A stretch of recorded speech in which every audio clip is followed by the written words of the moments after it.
Hello అండి, welcome back to me లైఫ్లో taste ఉందా ఛానల్. ఎప్పటి నుంచో అనుకుంటున్నానండి ఫలక్నామా కాళీమాత టెంపుల్కి వెళ్ళాలని.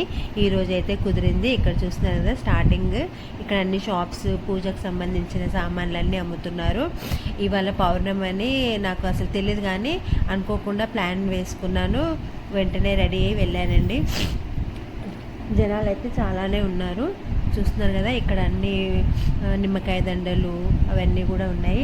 ఇక్కడ నుంచి వెళ్ళి కొంచెం లెఫ్ట్ తీసుకొని అక్కడ నుంచి దర్శనానికి వెళ్ళొచ్చు. ఇక్కడనే పక్కన రైల్వే స్టేషన్ కూడా ఉందండి. ట్రైన్లో కూడా రావచ్చు అనమాట. దారి అయితే చాలా ఈజీగానే ఉంది. జనాలు కొంచెం అక్కడ మొత్తము పూజకు వంటలు ఇట్లా చేసుకుంటున్నారండి, మేకను కోసి అట్లా. అందుకని అటు సైడ్ ఉన్నారు. ఇక్కడ మనకి దర్శనానికి మాత్రం కొంచెం ఈజీగానే ఉండే ఈరోజు. చూడండి, ఇక్కడ బొడ్డెమ్మ ఉంది. ఫస్ట్ ఇక్కడ దర్శించుకున్నాము. రాగి చెట్టు ఉంది పెద్దది.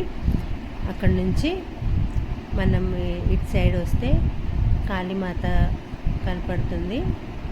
చాలా మంచిగా అనిపించిందండి. అసలు ఎప్పటి నుంచో అనుకుంటున్నాను వెళ్ళాలని. చూడండి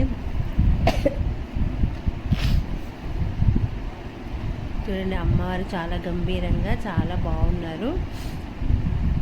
అక్కడే పక్కన హోమం కూడా జరుగుతుందండి.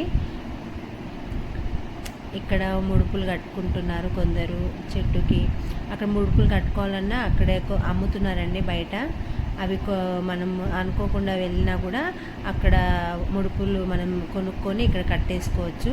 ఏదన్నా మొక్కు తీరాలన్నా అమ్మవారిని మొక్కేసి అక్కడ ముడుపులు కట్టేయచ్చు. తర్వాత దీపారాధన కోసం మనం ఏం తెచ్చుకోలేదు అన్నది కూడా లేదండి, అక్కడ అన్నీ అమ్ముతున్నారు.